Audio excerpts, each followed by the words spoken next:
Hey everybody, so long time no see. And some interesting issues I wanted to address because I started this channel out as just sort of, honestly, it was kind of fun. It wasn't that serious. But now it seems like I'm addressing real issues and people want me to be addressing real issues because there are things that people are only really getting from me. And I know there's a lot of other material out there. It's not that hard to find. But here goes, because every person has a different take on stuff, and I'm well aware of that. So, I started dating a cisgendered guy about 3 weeks ago, and there have been a lot of questions and things people have said about it that kind of got to me. Some of it coming from stuff people have said to him that they would never say to my face about my gender, about what that means, and some people are nice enough to say it to my face as a question, which I appreciate. But first off, why do people think that me dating a guy makes me less of a man? Like, honest to God, if I had a dick, would people still say the same thing? Yeah, it would be emasculating or whatever because people have issues and are kind of ingrained to some kind of homophobia even when they don't realize it. But honest to God, like, how does who I fuck define my gender? And then that whole thing of like, well, if you want to be a man, it's not what I want to be, it's what I am for the last time. It's what I am. It's not something fucked up in my head. It's not some kind of, oh, I want to be this. It's not the same as being a furry and dressing up in a fursuit or as wanting to dye my hair. It's my goddamn gender. It's my sex I'm changing. And there's this whole, I don't know,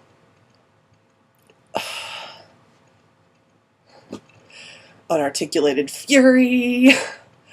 Okay. So if you have two guys having sex, they're two guys having sex. And it doesn't matter what their genders are. Ditto if, like, say it's a cis girl and a pre-op trans girl, even if they're using the trans woman's junk, it's still lesbian sex. Get over it.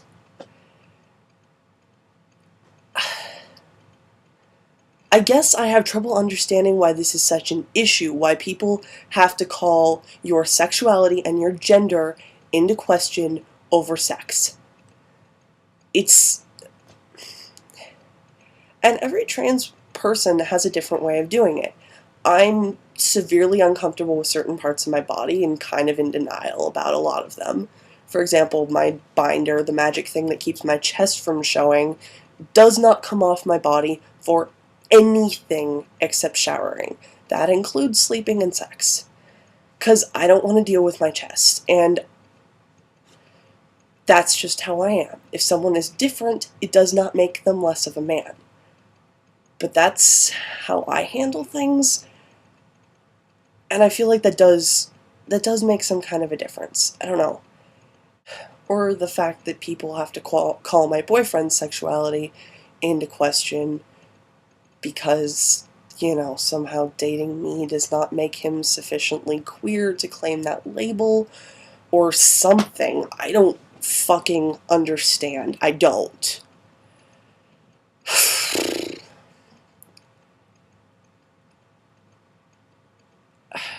Which brings me to, I don't know, segue into next topic, which is trans sex and boundaries, which is probably going to be an ongoing thing. But boundaries are so important for everyone to have in place in terms of how they want to be treated, and especially how they want to be treated in the bedroom, because that's such a volatile issue. And for trans people especially, because we have so many issues with our bodies, and I know a lot of trans people who just won't have sex, who won't go there, who won't trust a partner enough to be able to do that because of the issues they have with their own bodies. So when someone is willing to trust themselves and their partner enough to do something that, often is part of a healthy relationship, that needs to be respected. It needs to be respected in terms of the names they use for those things, because a lot of us are not comfortable with using the scientific or slang names.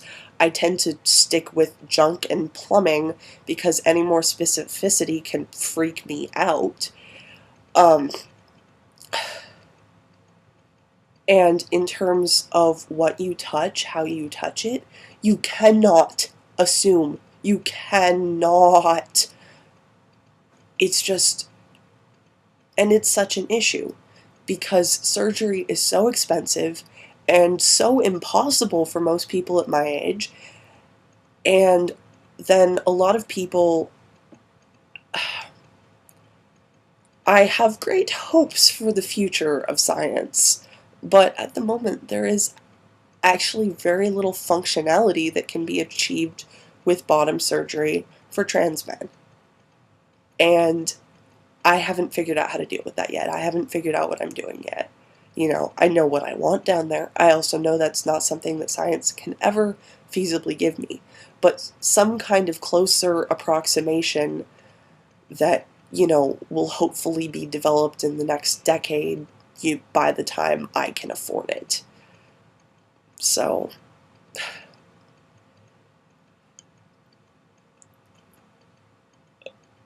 but that brings me back to the whole pre-op thing, which seems to keep people are kind of comfortable accepting post-op trans people. When you get to the stage where you've been through surgery, you've been through hormones, but that's incredibly classist because there are people who will never be able to afford it. And when you're a 19-year-old student in college like me, you've got a shot. You've got a shot for the future. I'm white, I'm comfortably middle class, and that's an advantage over a large portion of the world, which means I will at some point be able to do it. But I can't do it now.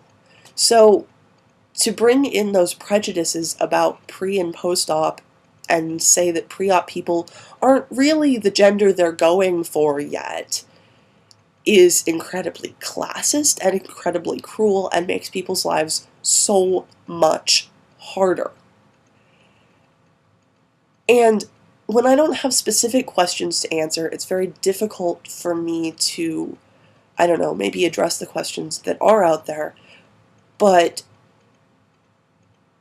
in general, this is my plea for understanding and for people to get their heads out of their fucking asses and pay attention. Because to some of us, this shit matters a lot. This is my life. And I've gotten to the point where I can deal with it, with people misunderstanding. I've been going through this long enough that as long as you're respectful, I can deal with all of the stupid questions and stupid mistakes that come up on a daily basis because people, I don't know. As long as you mean well, it's okay. As soon as people start being cruel about it or stop actually wanting to listen, then you're a little fucked. So, be kind. Be understanding. Maybe you don't know a trans person personally, but it still matters because we are the most targeted group for every form of bigotry out there, even from the queer community. And something needs to change.